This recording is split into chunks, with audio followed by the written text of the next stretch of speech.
Benjamin. Et bonjour Léa, comment allez-vous? Super bien, et vous? Écoutez, très bien. Bon, super. On se retrouve pour la saison 2 des podcasts où on va aborder des sujets encore très intéressants, j'en suis sûre. J'espère. On commence tout de suite avec le premier épisode et le premier sujet qui nous a été très demandé, les rides. Alors, oui. Plein de choses, j'ai plein de questions, désolée je vous coupe, mais on voudrait savoir combien il y en a, comment elles apparaissent et comment on peut les traiter. D'accord. Bon, écoutez, ouais, c'est un sujet super intéressant qui est un sujet très vaste en fait. Alors combien il y en a, ça dépend. Hein. Si je vous regarde, il n'y en a pas. Donc voilà. En fait, ce qu'il faut savoir, c'est qu'il y a différents types de rides surtout. Et du coup, dans la mesure où il y a différents types, il va y avoir aussi différents traitements. On peut traiter une ride en resurfaçant la peau, en lissant la peau. On peut traiter une ride en comblant, en remplissant. On peut traiter une ride aussi en remettant en tension. Ok. D'accord ? Alors je reste un petit peu vague, hein, mais c'est exprès. Et finalement, on a un panel de moyens qui est très vaste. Depuis les produits de comblement, les acides hyaluroniques, qui peuvent par exemple traiter les petites ridules en les remplissant, les ridules un petit peu plus importantes.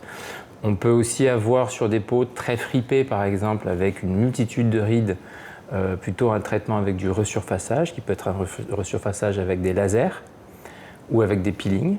Okay.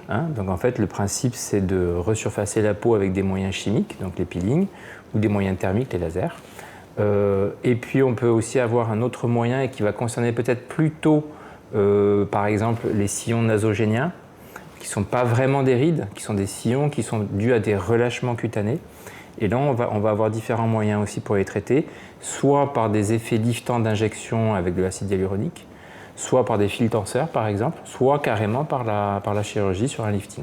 Et donc effectivement, le but du jeu, ça va être d'abord d'analyser les rides, et en fonction du type de ride, du nombre, de la profondeur, on va pouvoir proposer tel ou tel traitement, en sachant qu'on va toujours commencer par le plus simple, en allant, c'est un peu banal ce que je dis, mais on va du plus simple au plus compliqué.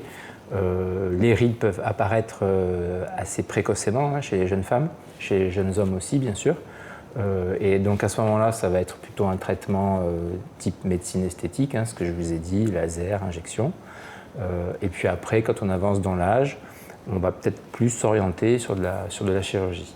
Ok, d'accord. Est-ce qu'il y a des rides qu'on ne pourra jamais traiter avec une des 3 manières que vous avez citées? Ou alors, je prends un exemple, est-ce que le bas du visage, il me semble que la dernière fois vous aviez dit dans un des épisodes qu'on ne mettait pas forcément de botox sur le bas du visage, est-ce qu'il y a des rides qui ne peuvent pas être traitées par les 3 Non, je ne pense pas. Je pense que globalement, quelle que soit la localisation, on aura un traitement adapté. Ok. Par exemple, cas par cas, en fait. Ouais, c'est du cas par cas. Par exemple, les rides du lion, classiques rides du lion, ou les rides de la patte d'oie, classiquement aujourd'hui, depuis une vingtaine d'années maintenant, on les traite avec le botox.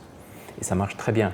À l'inverse, les rides du pli d'amertume, on va les traiter avec de l'acide hyaluronique, donc avec un produit de comblement. Pourquoi ? Parce que les rides du lion, par exemple, sont présentes par des contractions musculaires.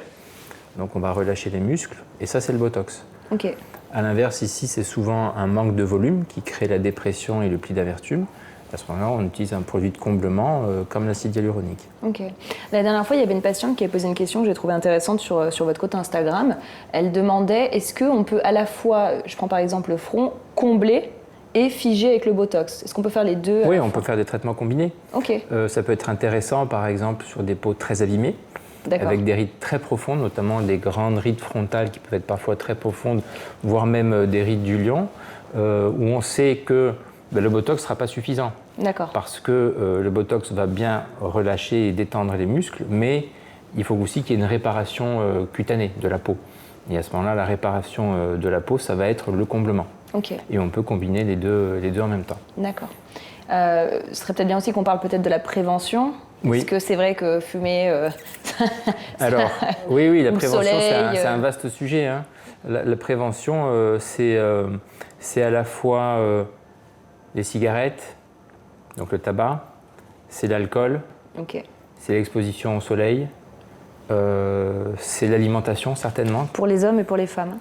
Oui, pour les hommes, bien sûr. C'est valable pour les deux. En fait, c'est un tout. Et je pense qu'il y a aussi l'alimentation, on en parle moins. le mode de vie finalement qui est important.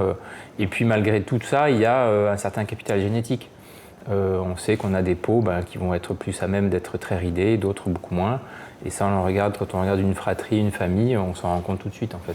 Et alors là, j'ai peut-être une question bête, mais elle me vient en parlant.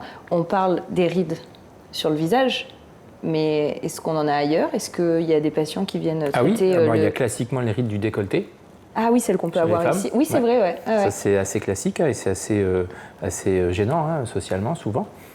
Et donc ça, on les traite bien aujourd'hui, soit avec des produits de comblement, soit avec du resurfaçage laser, par exemple. Ça reste quand même sur la partie... Oui. Ouais, il n'y a pas forcément... Alors c'est vrai qu'on pourrait il y a des rides qui apparaissent partout ailleurs. Oui. Mais elles sont d'abord moins gênantes parce qu'elles sont souvent camouflées par les vêtements. Et donc on en parle moins. Mais c'est vrai que classiquement, les rides, c'est le visage. Et c'est quand même de plus en plus aussi les rides du décolleté. Ok, super. Très intéressant. Écoutez, merci beaucoup, merci à vous, Dr Germain, pour toutes ces réponses. Et on se retrouve très bientôt pour un autre sujet. Merci.